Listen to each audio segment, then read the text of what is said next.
இணைச்சட்டம் அதிகாரம் 13. உங்கள் நடுவில் ஓர் இறைவாக்கினன் அல்லது கனவு காண்பவன் தோன்றி உங்களிடையே ஓர் அடையாளம் அல்லது அருஞ்செயல் காட்டுவேன் என்று சொல்லலாம். அவன் சொல்வது போல் அடையாளம் அல்லது அருஞ்செயல் நடக்கலாம். அதன் பின் அவன், வாருங்கள், வேற்று தெய்வங்களை பின்பற்றி அவற்றிற்கு ஊழியம் புரிவோம் என்று கூறலாம். அவை நீங்கள் அறியாதவை. அந்த இறைவாக்கினன் அல்லது கனவு காண்பவனின் சொற்களுக்கு செவி கொடுக்க வேண்டாம். ஏனெனில் உங்கள் கடவுளாகிய ஆண்டவர் மீது நீங்கள் முழு இதயத்தோடும் முழு உள்ளத்தோடும் அன்பு கூர்கின்றீர்களா என்று அவர் உங்களை சோதிக்கின்றார். உங்கள் கடவுளாகிய ஆண்டவரை பின்பற்றி அவருக்கு அஞ்சி அவர் தம் கட்டளைகளை கடைபிடித்து அவர் குரலுக்கு கீழ்ப்படிந்து அவருக்கு ஊழியம் செய்து அவரை பற்றி கொள்ளுங்கள். ஆனால் அந்த இறைவாக்கினன் அல்லது கனவு காண்பவன் கொல்லப்பட வேண்டும். ஏனெனில் எகிப்து நாட்டிலிருந்து உங்களை அழைத்து வந்த அடிமைத்தனத்தின் வீட்டிலிருந்து உங்களை விடுவித்த உங்கள் கடவுளாகிய ஆண்டவருக்கு எதிராக அவர் உங்களை வாழச் சொன்ன வழிகளிலிருந்து கலகம் செய்ய அவன் தூண்டினான். இத்தகைய தீமையை உங்களிடமிருந்து கருவருங்கள்.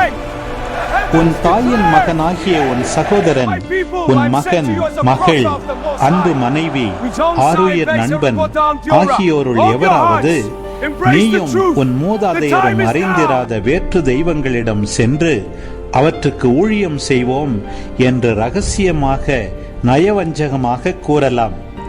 உன்னை சுற்றிலும் உனக்கு அருகிலோ தொலையிலோ உலகின் ஒரு முனை முதல் மறுமுனை வரையிலோ உள்ள மக்களினத்தாரின் சில தெய்வங்களை பற்றி உன்னிடம் கூறலாம். நீ அவனுக்கு இணங்கவோ செவி கொடுக்கவோ இரக்கம் காட்டவோ வேண்டாம். அவனை தப்பவிடவோ ஒளித்து வைக்கவோ வேண்டாம். மாறாக நீ அவனை கொல்வாய். முதலில் உன் கையும் பின்னர் மக்கள் அனைவரின் கைகளும் அவனை கொல்வதற்காக அவன் மீது படட்டும்.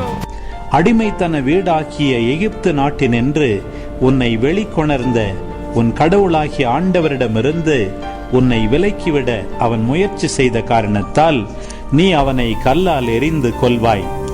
இஸ்ரேல் முழுவதும் இதை கேட்டு அஞ்சட்டும். அதனிடையே இது போன்ற தீய செயல்கள் இனி ஒருபோதும் நடவாதிருக்கட்டும்.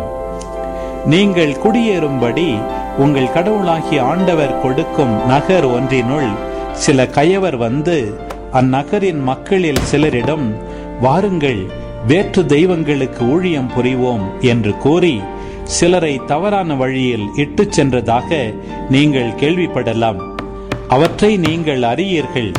நீங்கள் நன்றாக விசாரித்து ஆராய்ந்து கவனமுடன் கேட்டு தெளிந்த பின் உண்மையாகவும் உறுதியாகவும் உங்களிடையே இத்தகைய அருவருக்கத்தக்க செயல் நடந்தது என்று அறிய வரலாம். அப்பொழுது நீங்கள் அந்த நகரின் மக்களை கருக்கு வாய்ந்த வாளால் வெட்டுங்கள். அந்நகரில் உள்ள எல்லோரையும் கால்நடைகளையும் வாளுக்கு இரையாக்குங்கள். அதை முற்றிலும் அழித்து விடுங்கள். அந்நகரில் உள்ள பொருள்களை எல்லாம் அதன் நாற்சந்தியில் ஒன்று சேர்த்து நகரையும் பொருள்களையும் தீயால் சுட்டெரித்து உங்கள் கடவுளாகிய ஆண்டவருக்கு எரிபலியாக்குங்கள். அந்நகர் ஒரு மேடாக என்றும் இருக்கும். அது மீண்டும் கட்டியெழுப்பப்படாது. அழிவுக்குரிய பொருள் எதையும் உங்கள் கை தொட வேண்டாம். அதனால் ஆண்டவர் தமது கடுஞ்சனத்திலிருந்து மனம் மாறி பேரிரக்கம் காட்டுவார். உங்கள் மூதாதையருக்கு அவர் வாக்களித்தபடி உங்களை பலுகச் செய்வார். நீங்களோ உங்கள் கடவுளாகிய ஆண்டவரின் அனைத்து கட்டளைகளையும் நான் இன்று உங்களுக்கு விதித்தபடி கடைப்பிடியுங்கள். அவர் பார்வையில் நேரியதை செய்யுங்கள். அன்பு உறவுகளே, இது உங்களுக்கான நேரம். இக்காணொளியில் ஒளி வடிவில் இணைச்சட்டம் 13ஆம் அதிகாரத்தை முழுமையாக பார்த்தும் கேட்டும் ஜெபித்தும் இருப்பீர்கள். இன்றைய இறைவார்த்தையின் அடிப்படையிலான கேள்வி, அவர் பார்வையில் எதை செய்யுங்கள்? பதில்களை கமெண்ட்ஸில் பதிவு செய்யவும். இதுபோன்ற வீடியோக்களை தொடர்ந்து காண இந்த வலைதளத்தை சப்ஸ்கிரைப் செய்யவும். மேலும் லைக் கொடுத்து எங்களை ஊக்கப்படுத்தவும். இப்பதிவுகளை மற்றவரோடு பகிர்ந்து ஷேர் செய்து நாளும் திருவிவிலியத்தின் ஒரு அதிகாரத்தை வாசிக்கவும், கேட்கவும், பார்க்கவும் நீங்கள் உதவிடலாம். மீண்டும் அடுத்த காணொளியில் சந்திப்போம். இந்த நாள் இனிய நாளாய் அமையட்டும். இறைவன் உங்களை ஆசிர்வதிக்கட்டும்.